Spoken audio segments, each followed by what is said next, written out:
So, coming.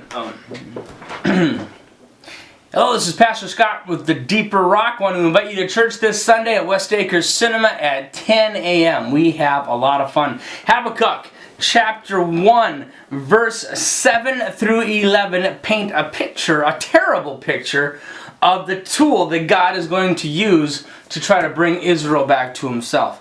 And God uses some extreme tools, and this is one of those circumstances. Sometimes, now this is the Chaldeans that God is going to use to bring Israel back to him, and he's going to use to chastise Israel.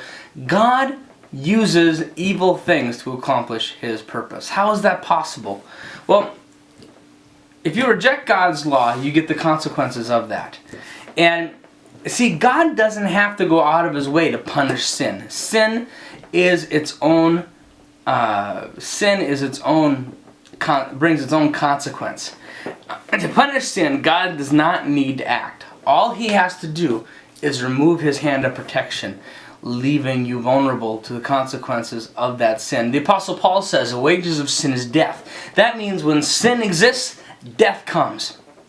And so when God is judging Israel, he doesn't have to go out of his way. He doesn't have to send his angels to do it. All he has to do is say, you guys left me.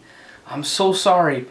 And I tried to keep you close, and I tried to get you to follow my ways, but you left me, and now the consequences of that are going to be coming down.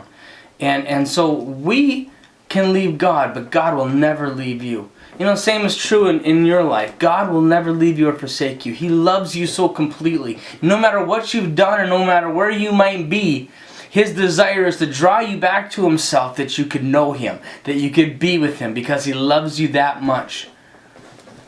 But we leave God.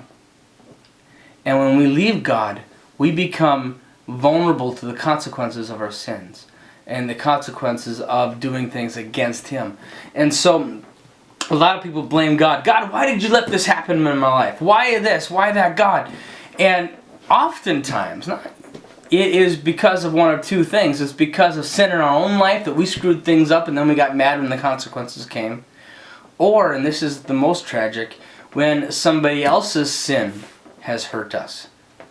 There's not a lot of good answers to why did some of those things happen. But the wages of sin is death. Sin always brings death, but God made a way. And so I want to encourage you today that if you've been through some things and you've been angry with God and you've been reeling against him and you've had some things that you've had a hard time getting over, God's not mad at you. He's not out to punish you. Why does punishment come? Why was Israel being judged? It's because their sin brought that judgment on them. Jesus came. He made the way that we could be free from sin, that we could know God completely. And that's God's plan for your life. God's plan for your life is not to hurt you, not to punish you for falling short, but it is to come in, forgive you of your sin, wash you white as snow, and then by following his law, begin giving you the wisdom, begin giving you the ability to put together a broken life that we screwed up. But when we do things God's way, all of a sudden things start to work. I've seen it happen over and over and over again. So may the Lord richly bless you. I hope to see you in church on Sunday. If you like these videos, please let me know. It encourages me to keep on going and keep on doing them. Be sure that you check out our Rock Church Facebook page at facebook.com/RockChurchND. Lord bless you. Bye.